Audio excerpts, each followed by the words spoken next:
you dance this, I'll give you $100 million, the millionaire joked. The maid's daughter did, and his jaw dropped to the floor. It began with a joke meant to humiliate. This is what happens when you hire from the bottom of the barrel, sneered billionaire Harrison Vanderbilt, his voice echoing through the crystal-lit ballroom of the Vanderbilt Astoria.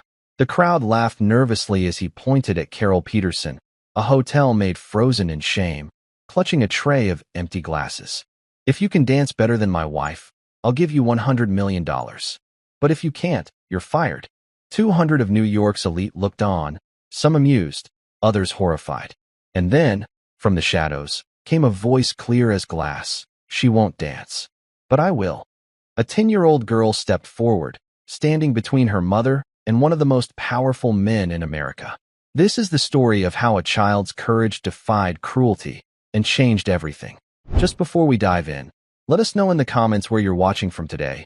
We love seeing how far these stories reach. And make sure you're subscribed so you don't miss tomorrow's special video. Now let's jump back in. Enjoy the story. A little girl stood against a giant, her courage the only weapon she had. She was about to accept a challenge that could save her mother's life or destroy them both. The world held its breath, wondering if a child's spirit could truly move a mountain of greed. The grand ballroom of the Vanderbilt Astoria Hotel glittered with a cold, sharp light. It was a light that bounced off diamond necklaces and reflected in glasses of champagne that cost more than a month's rent. The air itself seemed heavy, thick with the scent of expensive perfume and the low, confident hum of old money. 200 of New York's most powerful figures were gathered for the annual Vanderbilt Foundation Gala, an event that was less about charity and more about celebrating the immense wealth of one man, Harrison Vanderbilt III. Harrison, a man whose tailored suit was as sharp as his tongue, surveyed the room from his perch near the stage. His face, etched with the permanent scowl of someone who had never been told no, scanned the crowd. He wasn't looking at his guests. He was inspecting them, judging the quality of their jewels, the sincerity of their smiles. To him, people were assets or liabilities, and tonight, everyone was an asset, their presence adding another layer of polish to his formidable reputation. He was a king in his crystal castle, and he enjoyed the view. In the shadows, near a service corridor, a different world existed. Here, the air smelled of bleach and quiet desperation. Carol Peterson, a maid at the hotel for the past 6 years, moved with a practiced invisibility. At 42, her hands were chapped and her back ached with a permanent, dull throb, but her movements were efficient, her face a mask of professional calm. She refilled ice buckets and cleared away abandoned glasses, her path a silent, looping dance around the edges of celebration. Her only goal was to get through the night without being noticed. To be noticed was to risk a complaint, and a complaint could mean losing her job. Losing her job was a catastrophe she couldn't afford to imagine. Tucked away in a small supply closet, her daughter, Emily, sat on an overturned bucket. At 10 years old, Emily was a whisper of a girl, with hair the color of pale corn silk and eyes the color of a summer sky. She was supposed to be with Mrs. Gable next door, but the elderly woman had fallen ill at the last minute. Carol had no other choice. She had brought Emily to work, hiding her away with a worn copy of The Secret Garden and a stern warning to stay silent and out of sight. Emily wasn't reading. She was listening to the muffled sounds of the orchestra, her small foot tapping a rhythm against the concrete floor. She could feel the vibrations of the bass through the soles of her worn sneakers. In her mind, she was on that dance floor, not as a guest, but as a performer. She imagined herself spinning under the grand chandeliers, her simple dress transformed into a costume of flowing silk. It was a secret dream, one she and her mother rarely spoke of anymore.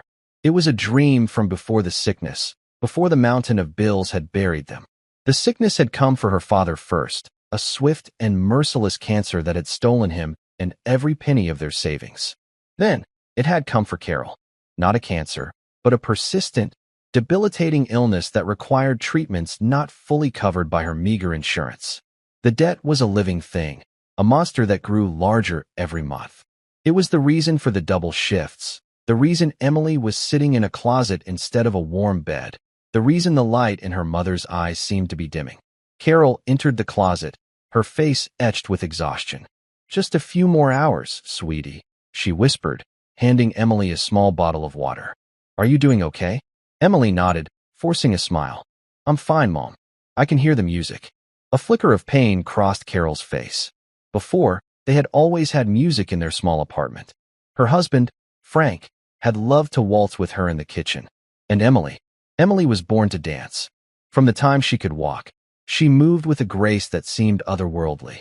Frank's father, a decorated war veteran, had been the one to notice it first. That girl has lightning in her feet and steel in her spine, Sergeant Frank Peterson Sr. used to say, his voice gruff with pride. He had taught Emily her first steps, not ballroom dances, but routines he created himself, based on discipline, strength, and storytelling. Every step has a purpose, little soldier, he'd tell her. Don't just dance. Speak. But the sergeant was gone now, and the dance lessons had stopped 2 years ago. There was no money for classes, no energy left after long shifts, and a constant, heavy fear that Emily might injure herself. An injury, even a small one, was a cost they could not bear. Carol's thoughts were shattered by a sudden, sharp gasp from the ballroom, followed by a man's furious roar. Her heart clenched. She hurried out of the closet, Emily peeking out from behind her. It was worse than she could have imagined. A waiter, young and nervous, had tripped. His tray of drinks had gone flying, arcing through the air in a spray of red wine and shattered glass. And the target, the epicenter of the disaster, was Harrison Vanderbilt III. A dark, ugly stain was spreading across the front of his pristine white tuxedo shirt. The music screeched to a halt. A heavy, dreadful silence fell over the 200 guests.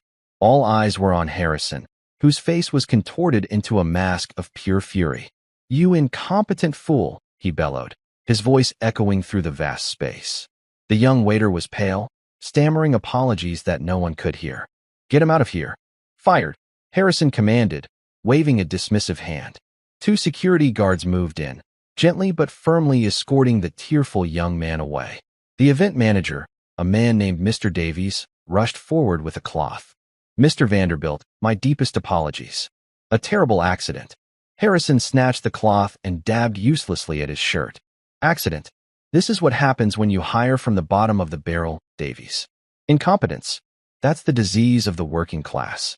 He scanned the room, his eyes blazing. His gaze landed on the nearest staff member. It was Carol Peterson, who had been frozen in place by the scene, a tray of empty glasses still in her hands. You. Harrison snapped, pointing a finger at her. Cleaning lady. Come here. Carol's blood ran cold. She slowly walked forward, her body trembling. She kept her eyes fixed on the floor, avoiding the sea of curious, judgmental faces. Look at this, Harrison said, gesturing to his ruined shirt as if it were a mortal wound. This is a $5,000 shirt. Do you know how many floors you'd have to scrub to afford a shirt like this? Carol remained silent, her shame a lead weight in her stomach. I asked you a question, he sneered. Laughter rippled through parts of the crowd. I don't know, sir, she whispered, her voice barely audible. Of course you don't, he scoffed. People like you don't think in those terms. You just exist. You plod along, day after day, with no grace, no elegance, no understanding of the finer things. He began to circle her like a shark, enjoying the spectacle he was creating. The initial shock among the guests was starting to curdle into a kind of morbid entertainment. Look at the way you stand, he continued, his voice dripping with contempt. All hunched over. No posture. I bet you couldn't even walk across this floor without tripping over your own feet. You people have no rhythm, no coordination. From the doorway of the supply closet, Emily watched, her small hands clenched into fists. Tears of anger and helplessness welled in her eyes as she saw her mother, her strong, kind mother, being treated like an object of scorn. Her mother, who worked until her body screamed in pain just to keep them fed. Her mother, who hummed lullabies to her at night, even when she was so tired she could barely stand. Harrison stopped in front of Carol, a cruel, brilliant idea lighting up his eyes. You know what? I have a theory. I believe that wealth and grace are connected, that the refinement of the upper class is a real, tangible thing. Let's conduct an experiment. He turned to the stunned orchestra conductor. Play a waltz. The most beautiful waltz you know. The conductor hesitated, but a sharp glare from Harrison sent him scrambling. The soft, elegant notes of a Viennese waltz began to fill the hall. The melody was beautiful, but in this context, it felt menacing. Harrison turned back to Carol, his smile widening. "Here is the deal, cleaning lady. I want you to dance. Right here. Right now. In front of everyone." The crowd gasped. Some people laughed out loud, thinking it a fantastic joke. Others shifted uncomfortably. This had crossed a line from arrogance into pure cruelty. Carol looked up, her eyes wide with terror. "Sir, please. I can't." "Oh, I think you can," Harrison said smoothly. "And to make it interesting, let's make a little wager." He raised his voice for the entire room to hear. "It's for the foundation, of course. A bit of fun." He paused for dramatic effect. "If you can dance this waltz, right now, with more grace than my wife, I will donate $100 million to the charity of your choice." A wave of murmurs and shocked laughter swept through the ballroom. $100 million. The sum was so ludicrous, so impossibly large, that it made the joke even crueler. It was a number meant to highlight the vast, unbridgeable chasm between his world and hers. He was making a promise he knew he would never have to keep. His wife, Beatrice Vanderbilt, a woman who looked like she was sculpted from ice, glided to his side. "Harrison, darling, what are you doing?" she murmured, though her eyes danced with amusement. "Teaching a lesson, my dear. A lesson in natural order." He looked back at Carol, whose face was now ashen. "So what will it be? Dance, and maybe, just maybe, you'll earn a fortune. Or refuse, and I'll make sure you never work in this city again." His voice was low, but the threat was crystal clear. Blackmail. Publicly and without shame. Carol stood frozen, trapped between impossible choices. The weight of every eye in the room pressed down on her. The mocking music swirled around her. Tears began to stream down her cheeks, silent drops of humiliation that she couldn't stop. She was breaking. In front of everyone, she was shattering into a million pieces. And it was in that moment, as the first sob escaped her lips, that a small, clear voice cut through the tension. "She won't dance." The voice was not loud, but it had the sharp, ringing clarity of a small silver bell. The entire room turned towards the sound. Emily Peterson stepped out of the shadows of the service corridor and walked onto the edge of the grand ballroom floor. Her back was straight, her chin was up, and her sky-blue eyes were fixed on Harrison Vanderbilt with an intensity that was startling in a child.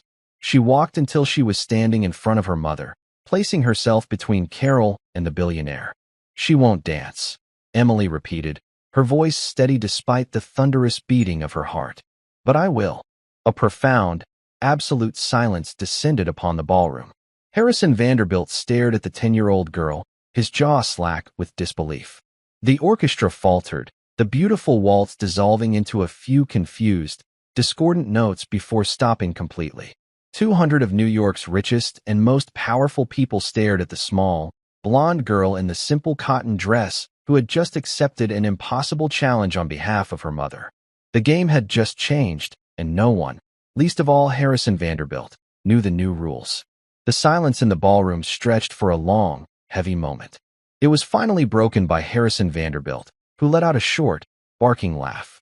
The sound was sharp and ugly. Some of his guests, taking it as a cue, joined in with nervous, sycophantic chuckles. Well, what have we here?" Harrison said, recovering his composure and turning the full force of his condescending gaze onto Emily. "A little lion cub has come to defend her mother. How touching, how utterly pathetic." He crouched down, bringing his face uncomfortably close to Emily's. She didn't flinch. She simply stared back, her expression unreadable. "What's your name, little girl?" "Emily Peterson," she said, her voice quiet but firm. "Emily Peterson," he repeated, savoring the name as if it were a cheap wine. "And you think you can dance? You, a child in scuffed shoes, think you can compete in a challenge meant for your mother?" "My mother is tired," Emily said simply. "She works too hard. But I know how to dance. My grandpa taught me." This statement struck Harrison as hilarious. Did he now? Your grandpa? Was he a dance instructor at some back alley studio? The laughter in the room grew louder, more confident. The tension had broken, replaced by the giddy cruelty of a mob that had found a new, even more vulnerable target. Carol rushed to Emily's side, grabbing her small shoulders. "Emily, no? Sweetheart, come with me. Let's go home." Her voice was a frantic whisper, her eyes pleading. She tried to pull Emily away, back into the safety of the shadows, but Emily stood her ground. "No, Mom," she said, her eyes never leaving Harrison's. "He made you cry? A man isn't supposed to make people cry like that. Grandpa said that bullies only win when good people do nothing." The mention of her grandfather, Sergeant Frank Peterson Sr., sent a jolt through Carol. She looked at her daughter's determined stance, the straightness of her spine, and for a moment, she didn't see a 10-year-old girl. She saw the echo of her father-in-law, a man who had faced down enemy fire and never once took a step backward. She saw his integrity, his unbreakable spirit, living on in this tiny, fierce child. Her grip on Emily's shoulders loosened. Harrison, meanwhile, was thoroughly enjoying the new turn of events. This was better than he could have possibly planned. Humiliating a maid was one thing, but humiliating a child?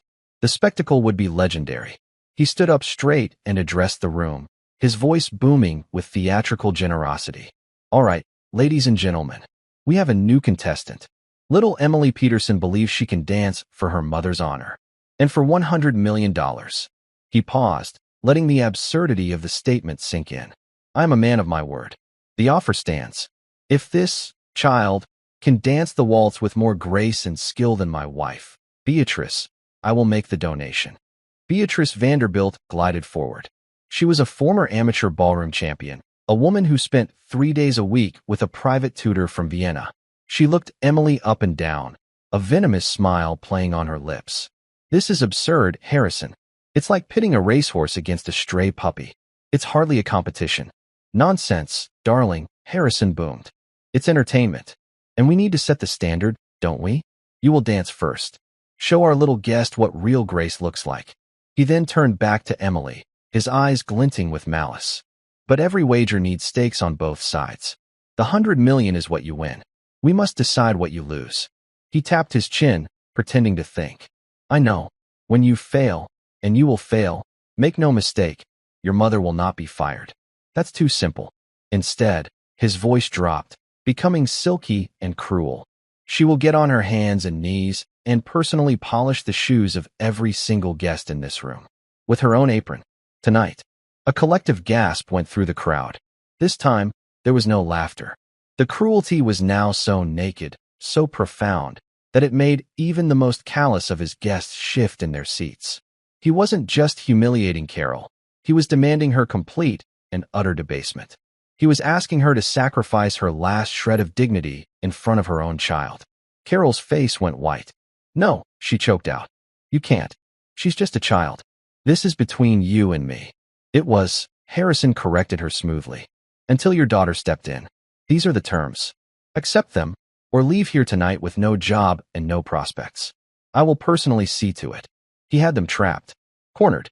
The choice was between a slow, painful financial ruin or a swift, soul-crushing humiliation. Before Carol could say another word, Emily spoke. "I accept." The words hung in the air, defiant and clear. Carol looked at her daughter in horror, but Emily's expression was calm. It was the calm of a soldier who had already calculated the risks and decided to advance. "Excellent." Harrison clapped his hands together. "The puppy has teeth. Or at least it thinks it does. Let's get this show on the road." As Beatrice began to warm up near the dance floor, doing a few elegant stretches to show off her training, a man quietly moved through the crowd. He was David Miller, the hotel's head of security for over 30 years. He was a tall, broad-shouldered man with a quiet demeanor and eyes that missed nothing. He had served in the army with Frank Peterson Sr. They had been friends. He had known Carol's husband, and he had met Emily a few times when she was a little girl. He had watched this entire, horrifying scene unfold from the back of the room, his anger a slow, burning fire. He approached Carol, who was now standing helplessly by the wall, watching in a state of shock as her daughter prepared to face the lions. "Carol," David said, his voice a low, steady rumble. "Is she sure about this?" "I don't know, David," Carol whispered, her voice breaking. "She's so stubborn, just like her grandfather. She gets an idea in her head." "Frank was the bravest man I ever knew," David said, his gaze fixed on Emily. "He used to talk about her all the time.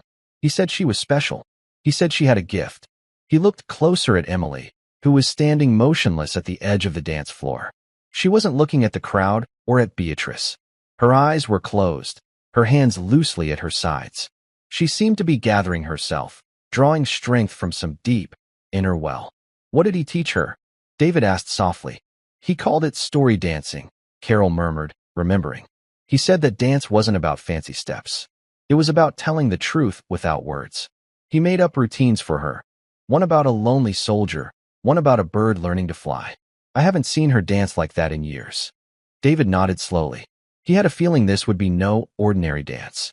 He discreetly pulled out his phone, positioning himself to get a clear view of the dance floor and, more importantly, of Harrison Vanderbilt.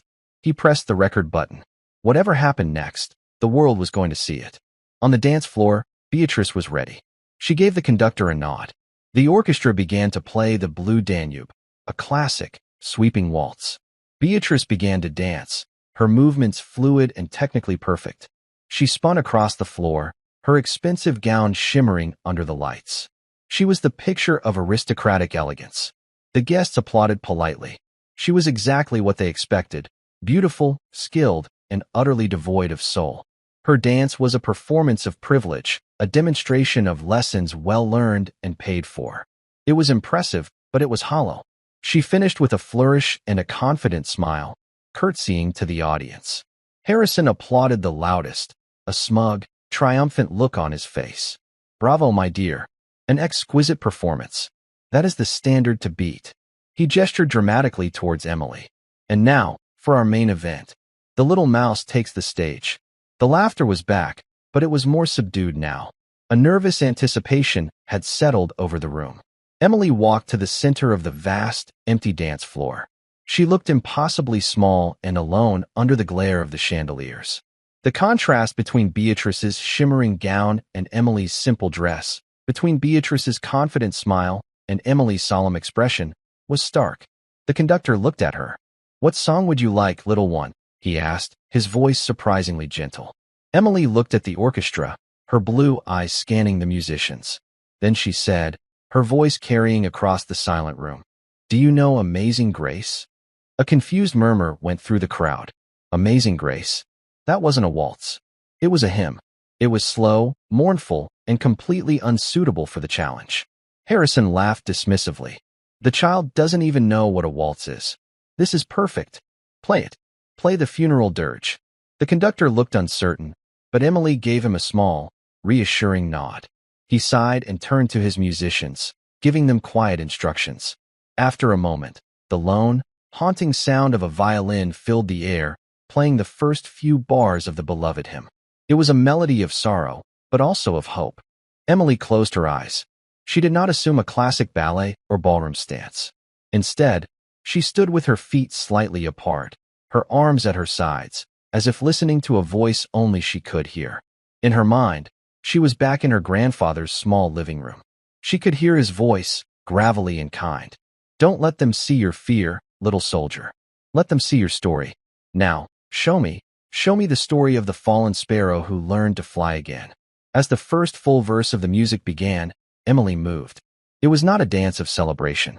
It was a dance of survival. Her first movement was a stumble, a deliberate, heartbreaking fall to her knees. Her small body curled into a ball on the cold, unforgiving marble, a perfect imitation of a bird with a broken wing. It was a posture of defeat, of utter despair. It was her mother, kneeling amidst the broken glass just moments before. It was every person in that room who had ever felt small, helpless, and broken by the cruelty of the world. A few people in the crowd shifted uncomfortably. This was not the clumsy fumbling they had expected. This was something else entirely. Then, slowly, to the mournful notes of the violin, one hand reached out, fingers trembling, grasping at the air. Her body uncurled, not with a smooth, practiced motion, but with a shuddering effort. It was the struggle to rise after being knocked down. Her muscles strained, her face a mask of concentration. She pushed herself up, her legs unsteady, wobbling as she found her feet. She stood, fragile and uncertain, a tiny soldier in the center of a vast battlefield. Harrison Vanderbilt watched, his arms crossed, a smirk still fixed on his face. But the smirk was beginning to feel tight, unnatural. He had expected a child shuffling her feet, a comical display of incompetence. This, this was a performance. It was strange, unsettling, and it was capturing the attention of his guests in a way Beatrice's technically perfect waltz had not. As the music swelled into its first chorus, a melody of profound sorrow and resilient faith, Emily's movements changed. She began to move across the floor, not in the graceful, gliding steps of a waltz, but with a series of sharp, almost militaristic motions. Her arms cut through the air, her feet stamped the floor in a rhythm that was both defiant and disciplined. These were the steps her grandfather had taught her, the movements he had designed to build strength and precision. It was the story of a soldier, alone and outnumbered, facing an overwhelming enemy. Each step was a battle, each turn a confrontation. She wasn't dancing to the music. The music seemed to be dancing to her. The orchestra, captivated by the raw emotion of her performance, began to follow her lead. The tempo rose and fell with the intensity of her movements. The lone violin was joined by the cellos, their deep, somber tones adding a layer of gravity to the air. Carol watched, tears streaming down her face. But these were not tears of humiliation. They were tears of astonishment and a fierce, surging pride. She recognized the story. It was the one Sergeant Peterson had called The Last Stand. It was the story he had told Emily about a single soldier holding a pass against impossible odds, not for glory, but to protect the people behind him. In this grand ballroom, her daughter was that soldier. She was holding the pass, protecting her mother from the enemy. The dance shifted again. The sharp, combative movements softened. Emily's arms opened wide, her body swaying with a gentle, lyrical grace. She was a bird, testing its mended wing. A series of small, hopeful leaps became larger, more confident. She began to spin, not the tight, controlled pirouettes of a ballerina, but wide, joyful circles, her blonde hair flying out like a halo. She was no longer fighting. She was flying. She was free. The pain and struggle of the first part of her dance were being transformed, redeemed by this soaring, breathtaking expression of hope. The crowd was utterly captivated. The whispers had died.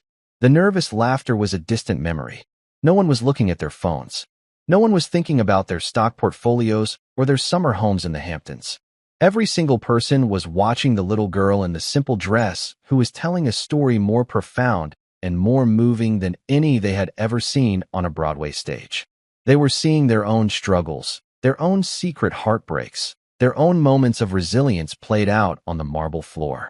They saw their mothers, their daughters, their own younger selves who had dared to dream in the face of a cold, indifferent world.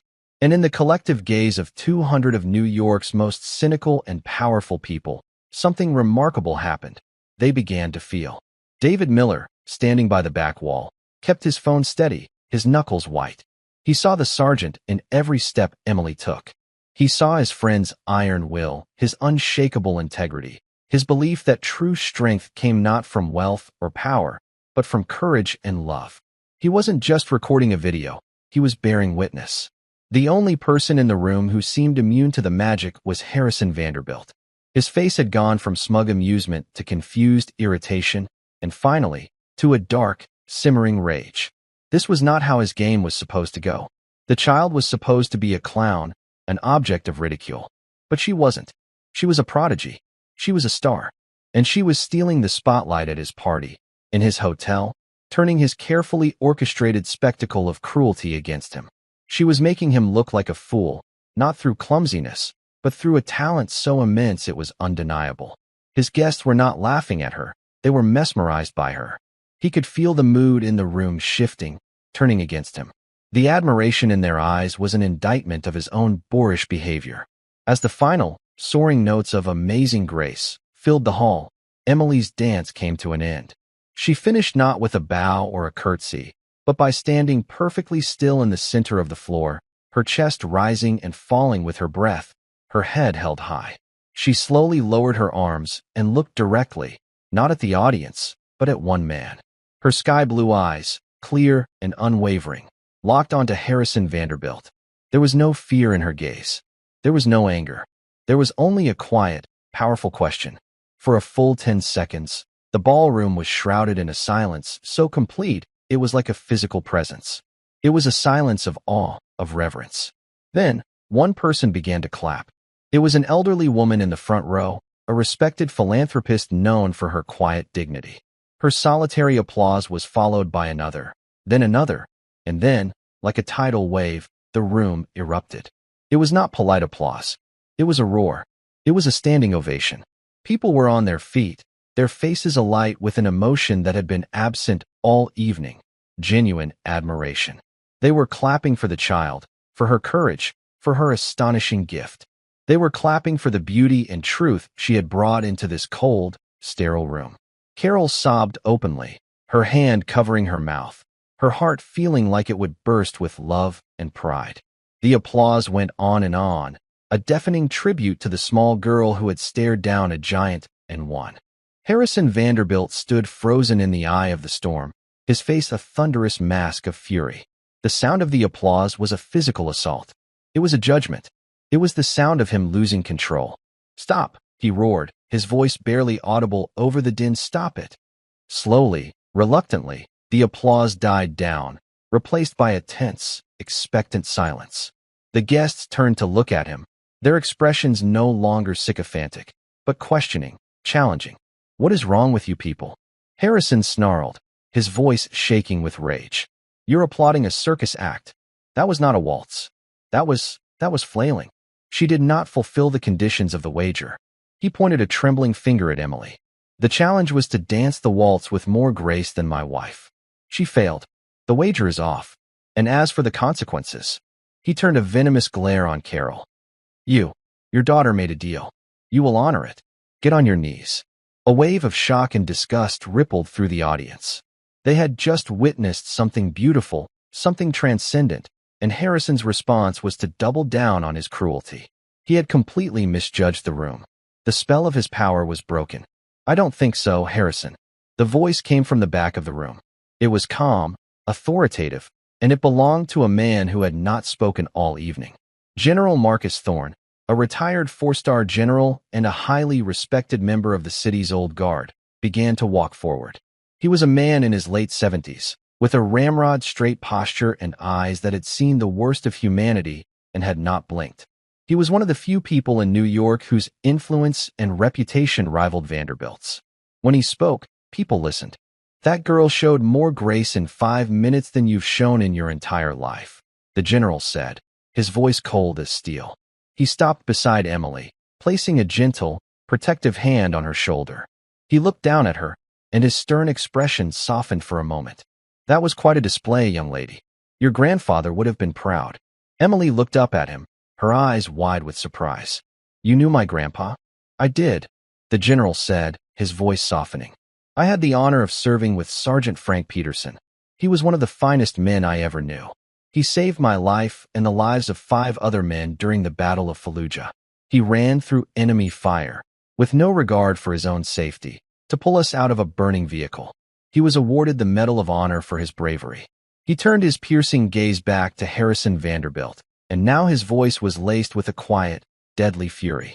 "That man, Harrison, was a hero, a true American hero. And you worthless, arrogant bully, have spent the evening trying to humiliate his family. You tried to debase his daughter-in-law and his granddaughter in front of 200 people for your own sick amusement." The revelation hit the room like a physical blow. The little girl who had just danced for them was not just any child. She was the granddaughter of a Medal of Honor recipient. A legend. The story had just taken on a whole new dimension. The disrespect shown by Harrison was no longer just a personal cruelty. It was an insult to the memory of a national hero. Harrison's face had gone pale.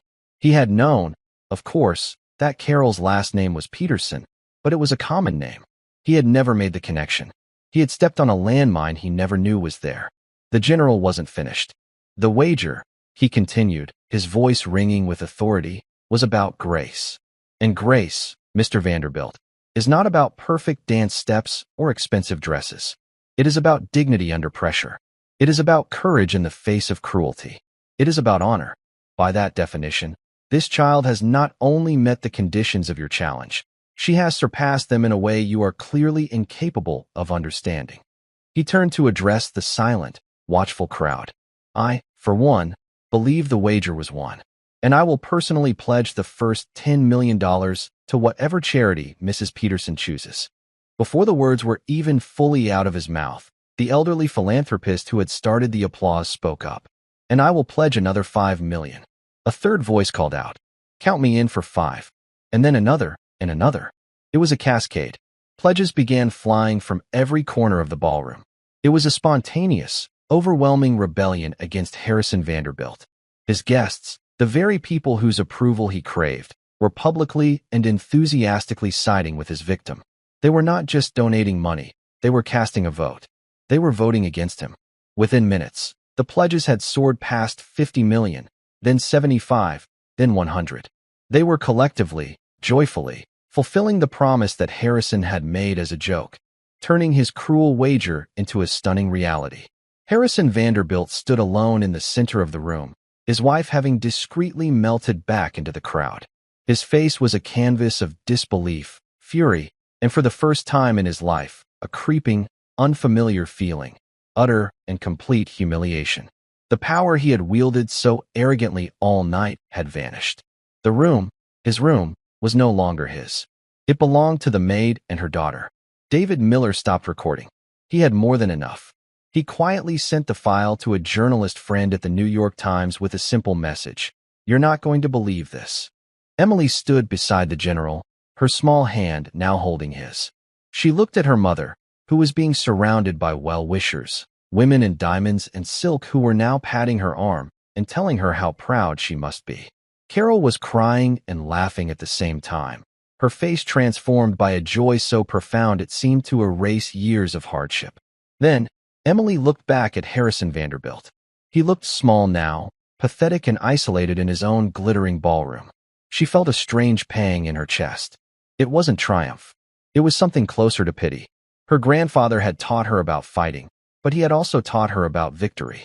A real soldier never gloats, little one, he had said. When the battle is over, you show respect. That's what separates us from the monsters. She let go of the general's hand and walked across the floor one last time. She stopped a few feet in front of the billionaire who had tried to destroy her family. Harrison looked down at her, his eyes filled with a venomous hatred. What do you want? He spat. Emily didn't answer right away. She simply looked at him, her gaze clear and steady. Then she did something no one expected. She curtsied. It was a small, simple, perfect curtsy, a gesture of traditional respect. Thank you, Mr. Vanderbilt, she said, her voice soft but clear. You've helped a lot of people tonight. And with that final, devastating act of grace, she turned her back on him and walked away, leaving him to drown in the ruins of his own making. The battle was over. The little soldier had won. The grand ballroom, which only an hour ago had been a stage for Harrison Vanderbilt's power, was now the scene of his undoing. The guests, his guests, were no longer looking at him. They were clustered around Carol and Emily, their checkbooks and phones out, making good on their pledges. General Thorne stood guard like a sentinel, his presence a clear and immovable shield around the mother and daughter. Mr. Davies, the hotel manager who had been terrified of Harrison just a short while ago, now bustled about with an officious air, offering Carol a comfortable chair and bringing Emily a glass of lemonade. His actions a clear signal of where the hotel's allegiance now lay. Harrison stood rooted to the spot, a statue of impotent rage. He watched as his carefully constructed universe crumbled around him. The air, once thick with deference to his name, was now filled with whispers that stung like hornets. Disgraceful. Son of a hero. Did you see his face? Serves him right. Each phrase was a small hammer blow against the fragile ego of a man who had never known anything but worship. He tried to salvage the situation. He strode towards the largest group, attempting a jovial, dismissive laugh. Well, it seems our little charity event was more successful than I could have imagined, he boomed, his voice strained. Who knew a little maid's dance could be so profitable? No one laughed. The crowd simply parted, their backs turning to him, creating a silent, moving wall that excluded him completely. He was a ghost at his own party. The message was clear. His money could no longer buy their respect. Beatrice, his wife, materialized at his elbow. Her face was a frozen mask of fury. You have made us a laughingstock, Harrison, she hissed, her voice low and venomous. You and your pathetic, brutish games. You didn't just humiliate yourself. You humiliated me. Our name will be mud by morning." "They're fools," he snarled back, grabbing a glass of champagne from a passing tray. "In a week, they will have forgotten all about it. They'll come crawling back." "Will they?" she asked, her voice dripping with ice. "Or will they be lining up to do business with General Thorne and his newfound protege, the heroic orphan of America's greatest soldier? You haven't just lost a room, you fool. You've lost the narrative." She turned on her heel and walked away, leaving him utterly alone in a sea of his own making. Meanwhile, General Thorne was making arrangements. He had quietly called his personal driver and arranged for a discreet exit for Carol and Emily through a private service elevator. A team from his foundation was already on the phone with Carol, gently walking her through the process of setting up a trust for the donated funds. The sum had officially reached $127 million. "We need to get you and your daughter home," the general said to Carol, his voice kind but firm. "The press will be here soon. It's best if you're not here when they arrive." Carol, still dazed, could only nod. The events of the evening felt like a surreal dream. She looked at Emily, who was now sitting beside the elderly philanthropist, calmly explaining one of her grandfather's favorite dance stories. She seemed completely unfazed by the whirlwind of attention. She had done what she had set out to do. She had protected her mother. For her, the battle was over. David Miller approached the general. "Sir, the car is waiting downstairs. I'll escort them." "Thank you, David," the general said, shaking his hand firmly. "You did a good thing tonight. Frank would be proud of you, too." He then crouched down in front of Emily. "Young lady," he said, "you are a remarkable person. I have a feeling this is just the beginning of your story." Emily smiled, a real, genuine smile for the first time that night. "Thank you, sir, for helping my mom. She has a good daughter," the general replied, his eyes crinkling at the corners. "That's the best help she could ask for." Escorted by David, Carol and Emily slipped out of the ballroom, leaving behind the glittering chaos and the simmering rage of Harrison Vanderbilt. They rode the service elevator down to the basement parking garage, the silence a stark contrast to the noise upstairs. As they stepped out into the cool night air, the reality of what had happened began to sink in. They didn't speak on the ride home in the general's plush-town car. Carol simply held Emily's hand, her thumb stroking the back of her daughter's small, strong fingers. The numbers, the pledges, the standing ovation, it all felt secondary. The one thing that shone with brilliant clarity in her mind was the image of her daughter, small and defiant, stepping out of the shadows to stand for her. The monster of debt that had haunted their lives, that had woken Carol in a cold sweat night after night, had been slain. Not by a prince or a fairy godmother, but by a 10-year-old girl with lightning in her feet and steel in her spine. When they arrived at their small, third-floor walk-up apartment, the place looked exactly the same, but everything was different. The worn sofa, the dripping faucet, the stack of unpaid medical bills on the kitchen table, they had lost their power. They were just things, not threats. Carol tucked Emily into bed, pulling the thin blanket up to her chin. "You were so brave tonight, sweetie," she whispered, her voice thick with emotion. "I have never been so proud in my entire life." Emily looked up at her, her eyes heavy with sleep. "I love you, Mom," she murmured. "I love you too, my little dancer," Carol whispered back, kissing her forehead. "More than all the stars in the sky." She stood in the doorway for a long time, watching her daughter sleep. Then she walked to the kitchen table, picked up the terrifying stack of bills, and, with a sense of ceremony, dropped them into the trash can.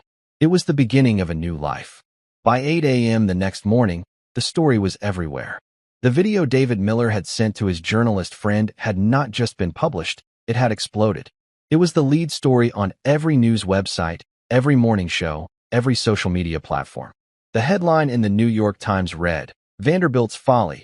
Billionaire humiliated by Maid's daughter in $127 million charity dance-off." The video was devastating. It showed Harrison's cruelty in stark, undeniable detail. His sneering words, his public blackmail, his rage-filled attempt to deny Emily her victory. It was all there for the world to see. In contrast, Emily's quiet dignity and her breathtaking, emotional dance were even more powerful on screen. The internet fell in love with her. She was dubbed the Vanderbilt Waltz Girl, a symbol of courage and grace. Memes were created, Harrison's furious face next to Emily's calm one, with captions like "Grace under fire" and "The real rich." The backlash against Harrison Vanderbilt was immediate and catastrophic. The stock price of Vanderbilt holdings plummeted by 30% at the opening bell. Sponsors of the Vanderbilt Foundation Gala began pulling their support, issuing public statements condemning Mr. Vanderbilt's abhorrent behavior. The board of directors of 3 major corporations on which he sat called emergency meetings. By noon, he had been asked to resign from all of them. His social world evaporated. Invitations were rescinded. Phone calls went unreturned. The powerful friends who had laughed at his cruel jokes the night before were now publicly distancing themselves from him, treating him like a contagion. In the brutal, unforgiving calculus of public opinion, Harrison Vanderbilt had become a liability. He was no longer a king. He was a pariah. For Carol and Emily, the world had also turned upside down, but in the most wonderful way. Their small apartment building was besieged by news vans. Bouquets of flowers from anonymous well-wishers crowded the hallway. General Thorne had provided them with a lawyer and a financial advisor, who were now managing the flood of requests and the logistics of the newly formed Peterson Grace Foundation. Carol, with the general's guidance, had chosen the charity. The foundation's mission would be to provide financial aid to families buried by medical debt and to fund arts programs, specifically dance programs, for underprivileged children. The story had touched a nerve across the country, and donations from the public began to pour in, swelling the foundation's endowment even further. Life changed in 1,000 small and large ways. The first thing Carol did was quit her job at the hotel, submitting a simple, dignified letter of resignation. She then paid off every penny of their debt. For the first time in years, she felt the crushing weight lift from her shoulders. She could breathe again. They moved from their small, cramped apartment to a comfortable, sunny house in a quiet neighborhood with a small backyard. It wasn't a mansion, but to them, it felt like a palace. The most important feature of the new house was a room with a polished hardwood floor and a wall of mirrors. It was Emily's dance studio. Emily was offered scholarships to every prestigious dance school in the country, from Juilliard to the School of American Ballet. But after visiting several, she made a decision that surprised everyone. She chose a smaller, less famous school run by a retired Russian prima ballerina named Madame Anya Volkov. Madame Volkov was known for her focus not just on technique, but on the emotional storytelling of dance, the very thing Sergeant Peterson had instilled in Emily. When they met, the elderly woman watched Emily dance for a full 10 minutes in silence. Then she simply said, "You have an old soul, child. You do not dance to impress. You dance because you must. This is a rare gift. I will teach you how to protect it." Emily thrived under Madame Volkov's tutelage. She learned the discipline of classical ballet, the freedom of modern dance, and the intricate rhythms of a dozen other styles. But she never lost the raw, emotional core of her grandfather's teaching. Her dancing was a unique fusion of military precision and breathtaking grace, a style that was hers and hers alone. She remained grounded, despite the fame. General Thorne acted as a grandfather figure, shielding her from the worst of the media glare and ensuring she had as normal a childhood as possible. She went to school, made friends, did her homework, and spent her evenings and weekends in her studio, pouring all the joy and sorrow and wonder of her young life into her movements. The world watched her grow up. Occasional news stories would show her winning competitions, her talent blossoming into something truly world-class. She never gave interviews about that night at the hotel, but she didn't have to. Her dancing said it all. It spoke of strength born from hardship, of beauty found in unexpected places, of the quiet, unshakable power of a loving heart. And Harrison Vanderbilt? He disappeared from public life. He and Beatrice divorced. He sold his company at a massive loss and retired to a private island, a king in a kingdom of one. Sometimes, late at night, when the news would show a clip of a now teenage Emily Peterson soaring across a stage, he would watch, his face a mixture of resentment and a strange, grudging awe. He had tried to make her small, but instead, he had made her limitless. He had set out to prove that grace was a product of wealth, but she had proven it was a product of the soul. He had joked about giving her $100 million, and in the end, that was exactly what it had cost him. He had lost a fortune, but he had lost so much more. He had lost his name, his power, and the one thing he could never get back, his story. Because his story was no longer his. It was, and would forever be, a footnote in the story of the girl who danced. 5 years later, the stage of the Metropolitan Opera House was dark. A single spotlight cut through the blackness, illuminating a lone figure in the center. She was no longer a girl, but a young woman of 17. Emily Peterson had grown into her grandfather's descriptions. The lightning in her feet was now a controlled, explosive power that captivated audiences around the world. The steel in her spine was visible in her flawless posture, her unwavering confidence, her command of the stage. Tonight was the premiere of her first original production, a full-length ballet she had choreographed herself. It was titled The Last Stand. In the audience, Carol watched from the front row, seated between General Thorne and a beaming Madame Volkov. Carol was a different woman now. The lines of exhaustion on her face had been replaced by the soft glow of purpose and peace. She was the respected director of the Peterson Grace Foundation, an organization that had, in 5 short years, helped thousands of families escape the crushing prison of medical debt. It had also built and funded dozens of Grace studios, free dance schools in impoverished neighborhoods across the country, ensuring that children with a gift would never have it silenced by a lack of money. She was no longer invisible.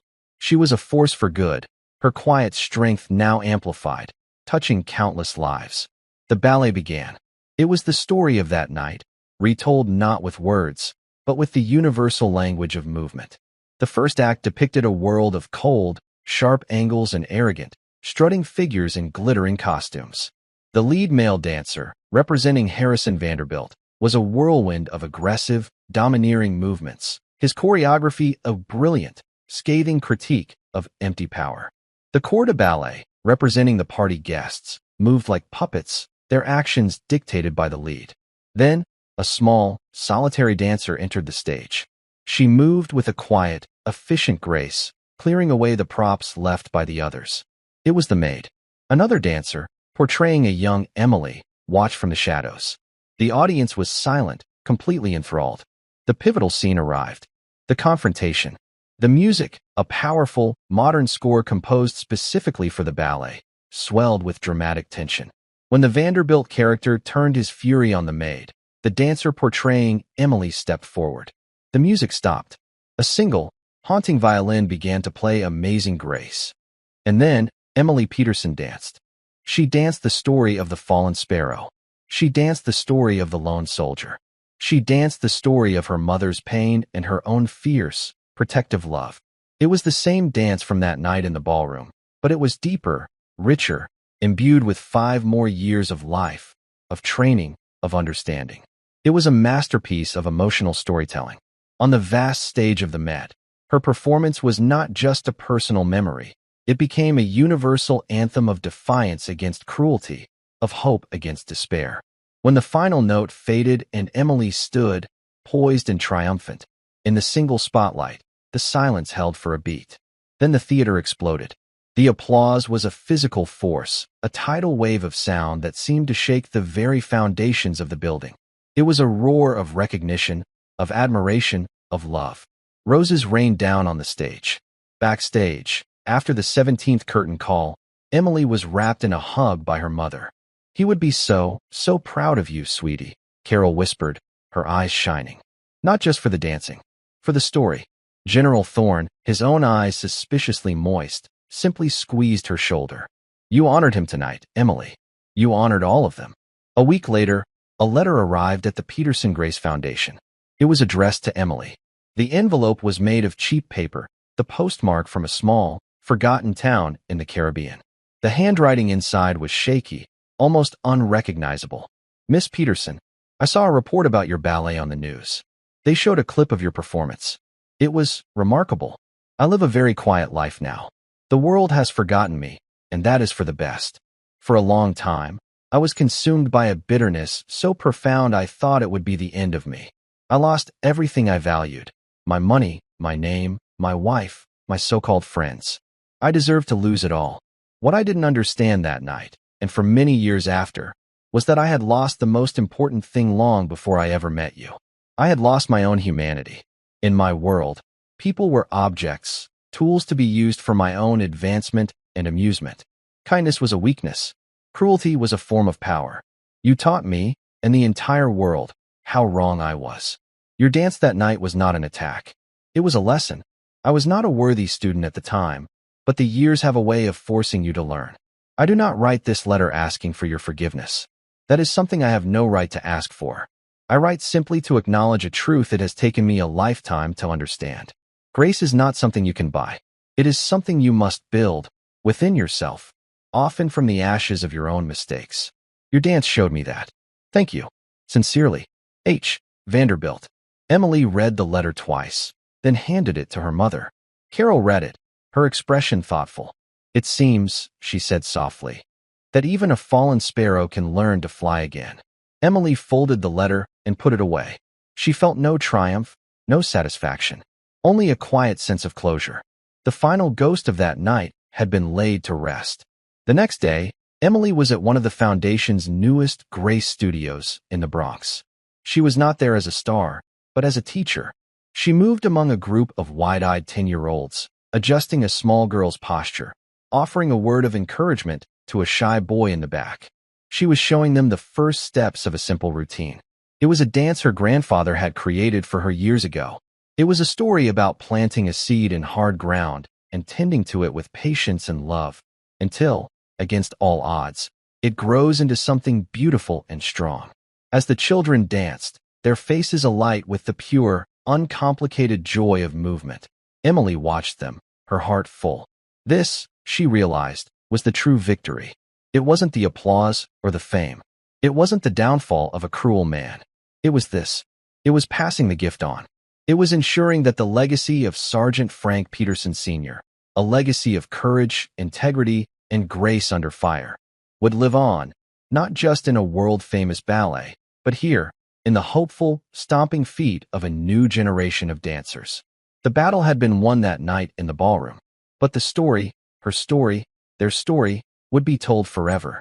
In every child who found their strength, in every family lifted from despair, in every note of a haunting hymn that promised that even when you are lost, you can still be found.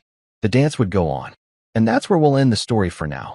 Whenever I share one of these, I hope it gives you a chance to step out of the everyday and just drift for a bit. I'd love to know what you were doing while listening. Maybe relaxing after work, on a late-night drive, or just winding down. Drop a line in the comments. I really do read them all. And if you want to make sure we cross paths again, hitting like and subscribing makes a huge difference.